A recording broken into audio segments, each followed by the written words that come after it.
Hi friends, welcome to Shamees Kitchen. എല്ലാവർക്കും സുഖമാണല്ലോ. ഇന്നത്തെ നമ്മുടെ സ്പെഷ്യൽ എന്ന് പറയുന്നത് വളരെ രുചികരമായിട്ടും വളരെ എളുപ്പത്തിലും തയ്യാറാക്കി എടുക്കാൻ പറ്റുന്ന നല്ലൊരു വെജ് ബിരിയാണി റൈസിൻ്റെ റെസിപ്പിയാണ് കേട്ടോ.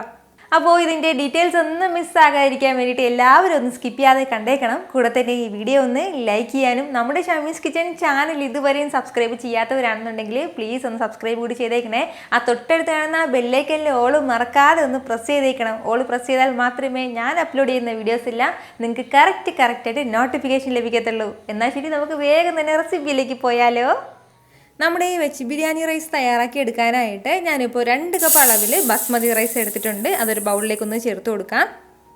450 ഗ്രാം അളവിലാണ് കേട്ടോ ഞാനിപ്പോൾ അരി എടുത്തിട്ടുള്ളത്. അപ്പോൾ ഞാനിപ്പോൾ ഇതുപോലെ ബസ്മതി റൈസാണ് എടുത്തിട്ടുള്ളത്. ഇതിന് പകരം നമുക്ക് കൈമ റൈസ് എടുക്കാം, അല്ലാന്നുണ്ടെങ്കിൽ ജീര റൈസ് എടുക്കാവുന്നതാണ്. ഏത് റൈസിൽ വേണമെങ്കിലും നമുക്കിതുപോലെ തയ്യാറാക്കി എടുക്കാവുന്നതാണ് കേട്ടോ. ഇനി ഇതിലേക്ക് ആവശ്യത്തിനുള്ള വെള്ളമൊക്കെ ഒന്ന് ചേർത്ത് കൊടുക്കാം. നല്ലതുപോലെ ഒന്ന് വെള്ളം ചേർത്ത് ഒന്ന് കഴുകി മാറ്റിയതിന് ശേഷം വീണ്ടും കുറച്ച് വെള്ളം ചേർത്ത് ഒരു 15 മിനിറ്റ് നമുക്കൊന്ന് കുതിർക്കാൻ വേണ്ടി വെക്കാം. ഈ ഒരു സമയം കൊണ്ട് ഞാനിപ്പോൾ വെള്ളം തിളപ്പിക്കാനായിട്ട് വെച്ചിട്ടുണ്ടായിരുന്നു. ഏകദേശം 5.5 ലിറ്റർ അളവിലാണ് ഞാനിപ്പോൾ വെള്ളം വെച്ചിട്ടുള്ളത്. 450 ഗ്രാം അളവിൽ അരി എടുക്കുമ്പോൾ ഈ ഒരു അളവിൽ വെള്ളം വെച്ചിട്ടുണ്ട്. കുറച്ചുകൂടി കൂടിയാലും കുഴപ്പമൊന്നുമില്ല. ഇനിയിപ്പോൾ അരി വെന്ത് തുടങ്ങുന്ന സമയത്ത് വെള്ളം കുറവാണെന്നുണ്ടെങ്കിൽ ഒന്ന് തിളപ്പിച്ച വെള്ളം ഇതിലേക്ക് ചേർത്ത് കൊടുത്താലും മതിയാവും കേട്ടോ.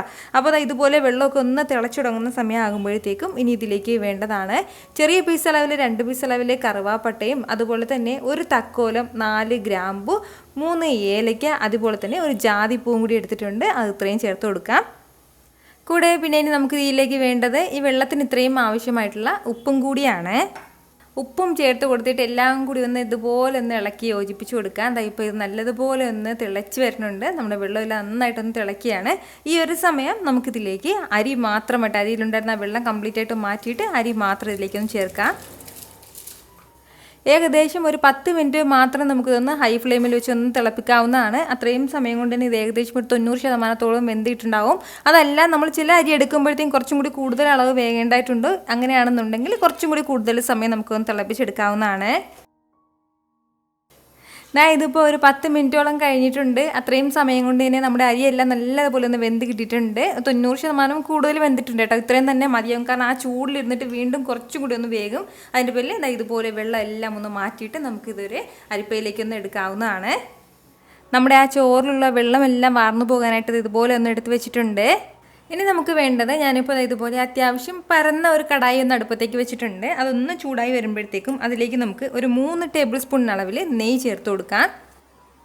നെയ്യ് ഒന്ന് ചൂടായി വരുന്ന സമയം പിന്നെ ഇനി നമുക്കിതിലേക്ക് വേണ്ടത് ഇതുപോലെ ഒരു 1/2 ടീസ്പൂൺ അളവിൽ പെരിഞ്ജീരകമാണ്, മുഴുവൻ പെരിഞ്ജീരകം. പെരിഞ്ജീരകം ഒന്ന് ചൂടായി കഴിഞ്ഞാൽ പിന്നെ ഇനി നമുക്കിതിലേക്ക് വേണ്ടത് അണ്ടിപ്പരിപ്പാണ്. നമ്മുടെ ടേസ്റ്റിനനുസരിച്ചിട്ടുള്ള അണ്ടിപ്പരിപ്പ് എടുക്കാവുന്നതാണ്. അത് ചേർക്കാം. ഇനി നമുക്ക് നല്ലതുപോലെ ഒന്ന് വറുത്ത് കൊടുക്കാം. നമ്മുടെ അണ്ടിപ്പരിപ്പിൻ്റെ കളറൊക്കെ ലൈറ്റായിട്ടൊന്ന് മാറി വരട്ടെ. ആ സമയം വരെ ലൈറ്റായിട്ട് നമുക്ക് ഒന്ന് വഴറ്റി കൊടുക്കാം.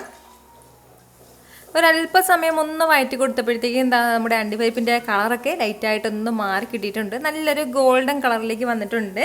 അപ്പോൾ ഈ ഒരു സമയം ആകുമ്പോഴത്തേക്കും പിന്നെ വേണ്ടതാണ് മീഡിയം സൈസ് ക്യാരറ്റിൽ ഞാനിപ്പോൾ 2 ക്യാരറ്റ് ഇതുപോലെ ഒന്ന് നീളത്തിൽ അരിഞ്ഞെടുത്തിട്ടുണ്ട്. അത് ചേർത്ത് കൊടുക്കാം. കൂടെ തന്നെ ഒരു 10ഓളം ബീൻസ് ഒന്ന് ഇതുപോലെ ഒന്ന് അരിഞ്ഞെടുത്തിട്ടുണ്ട്. അതും കൂടി ഇത് രണ്ടും ചേർത്തിട്ട് നന്നായിട്ട് നമുക്കൊന്ന് വഴറ്റാവുന്നതാണ്. ഫ്ലെയിം ഒന്ന് മീഡിയത്തിൽ വെച്ചിരിക്കുകയാണ് ഞാൻ ഈ സമയത്ത്.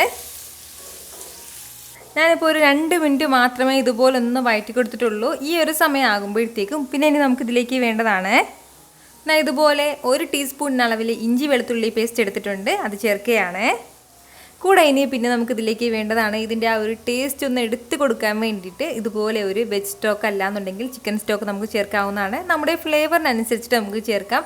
അപ്പോൾ ഒരുപാട് ബ്രാൻഡിൻ്റെ ഒക്കെ ഇപ്പോൾ ഉണ്ട്, നമുക്ക് സൂപ്പർ മാർക്കറ്റിൽ ഇത് അവൈലബിൾ ആണ്. ഇനിയിപ്പോൾ ഇതില്ലാന്നുണ്ടെങ്കിൽ പ്രശ്നമൊന്നുമില്ല, നമുക്കിത് സ്കിപ്പ് ചെയ്യാവുന്നതാണ് കേട്ടോ. അപ്പോൾ ഞാനിപ്പോൾ ഇതുപോലെ 1 ക്യൂബ് മാത്രം ഇതിലേക്കൊന്ന് ചേർക്കുകയാണ്. നമ്മുടെ ഈ വെജിറ്റബിൾ സ്റ്റോക്കും കൂടി ചേർത്ത് കൊടുത്ത ശേഷം നന്നായിട്ട് ഇനി ഇതെല്ലാം കൂടി ഒന്ന് മിക്സ് ചെയ്ത് കൊടുക്കുകയാണ്.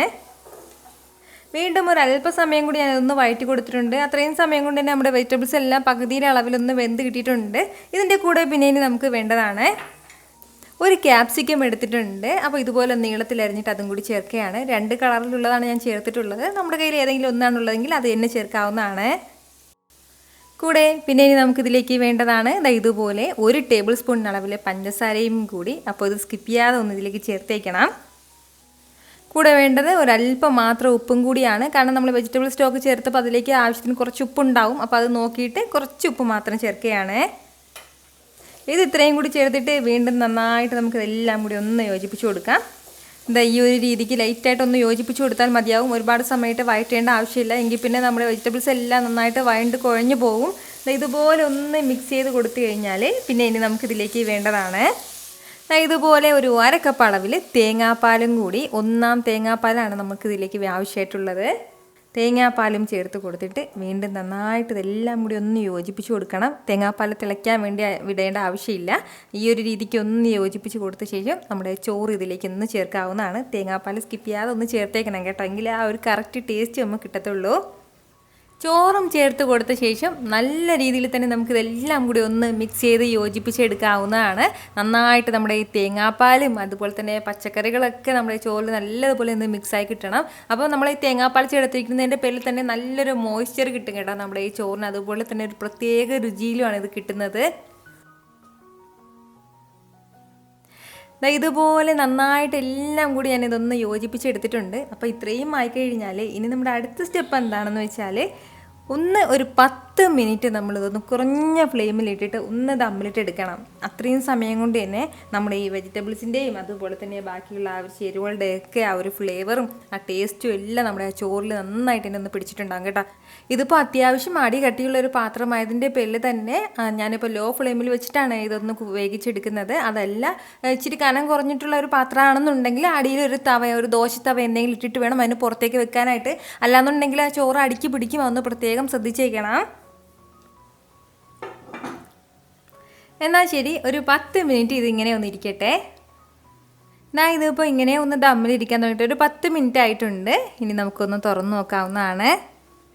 ഇപ്പോൾ നന്നായിട്ട് തന്നെ നമ്മുടെ റൈസ് എല്ലാം ഒന്ന് വെന്ത് കിട്ടിയിട്ടുണ്ട്. വളരെ രുചികരമായിട്ടാണ് നമുക്കിത് കിട്ടുന്നത്. ഉറപ്പായിട്ട് നിങ്ങളിതുപോലെ ഒന്ന് ട്രൈ ചെയ്ത് നോക്കിയേക്കണം. വളരെ സിമ്പിളായിട്ട് നമ്മൾ ചെയ്തെടുത്തില്ലേ. അതായത് പുതുതായിട്ട് കുക്കിംഗ് ആരംഭിക്കുന്നവർക്ക് പോലും സിമ്പിളായിട്ട് നമുക്ക് തയ്യാറാക്കി എടുക്കാവുന്നതാണ്. ട്രൈ ചെയ്ത് നോക്കിയിട്ട് നിങ്ങളുടെ ഫീഡ്ബാക്ക് എനിക്കൊന്ന് മറക്കാതെ അറിയിച്ചേക്കണം കേട്ടോ.